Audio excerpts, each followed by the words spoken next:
লেনদেন হচ্ছে ক্যাশলেস, এগিয়ে যাচ্ছে বাংলাদেশ। এই প্রতিপাদ্যকে সামনে রেখে নিরাপদ, স্বচ্ছ ও আধুনিক আর্থিক লেনদেনে জনগণকে উৎসাহিত করতে দিনাজপুরের ঘোড়াঘাটে 3 দিনব্যাপী ক্যাশলেস ক্যাম্পেইন ও ক্যাম্পেইন বুথের উদ্বোধন করা হয়েছে। আজ সোমবার সকাল 11টায় ঘোড়াঘাট পৌরসভার আজাদ মোড়ে কমলেশচন্দ্র কুণ্ডু মার্কেটে পূবালী ব্যাংক পিএলসি ঘোড়াঘাট উপশাখার আয়োজনে প্রধান অতিথি হিসেবে উপস্থিত থেকে এই ক্যাম্পেইনের উদ্বোধন করেন উপজেলা নির্বাহী অফিসার মিস রুবানা তানজিন।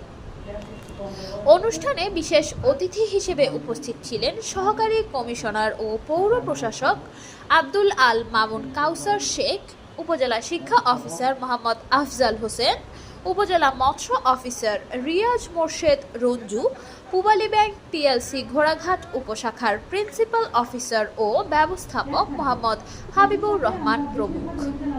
এছাড়াও অনুষ্ঠানে বিভিন্ন সরকারি দপ্তরের কর্মকর্তা, ব্যাংক কর্মকর্তা, ব্যবসায়ী, সুধীজন ও স্থানীয় গণ্যমান্য ব্যক্তিরা অনুষ্ঠানে উপস্থিত ছিলেন।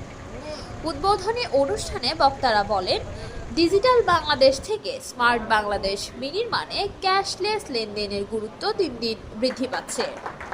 ডিজিটাল লেনদেন শুধু সময় ও খরচ সাশ্রয় করে না, বরং আর্থিক লেনদেনে স্বচ্ছতা, জবাবদিহিতা ও নিরাপত্তাও নিশ্চিত করে। তাই নগদ অর্থের ওপর নির্ভরশীলতা কমিয়ে প্রযুক্তি নির্ভর আর্থিক সেবা ব্যবহারে সবাইকে এগিয়ে আসতে হবে। শাহরুল ইসলাম এর তথ্য ও চিত্রে কানিজ ফাতেমা, চ্যানেল 21, ঘোড়াঘাট, দিনাজপুর। আমাদের উপস্থিত আছেন শাখা ব্যবস্থাপক, আছেন ফুলবাড়ির ব্যবস্থাপক।